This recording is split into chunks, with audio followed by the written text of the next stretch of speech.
படுதானே ஆயிடம் புலையும் சுட்டுதானே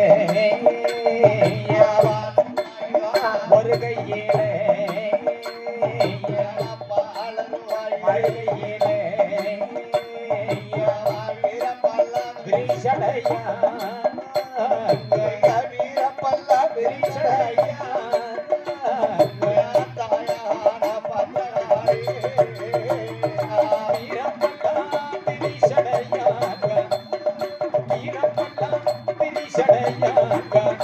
எங்க தாயான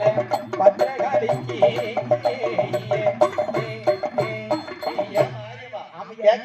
அதே பத்திரகாளி சரி துக்கையமா ஆமா சார் முப்படாரியமா என்ன 8 பேர் அழைக்காரு ஆமராஜ் என் தாயான காடி பார்த்தா எப்படி ஆரம்பத்துல எடுத்தா ஆமா சார் ஒரு சொத்து ஒரு இல சூடாயுதம் ஆமராஜ் ஒரு இல பாலர்வா அருவா வீர பல்லு சட்டை கோர பல்லு கொடி நடை ஆதவத்தி பத்திரகாளி 10 கையோட நிக்க 3 முகத்தோட நிக்க முப்படாதி பகன் தெரியுமா கேட்காரு எப்படி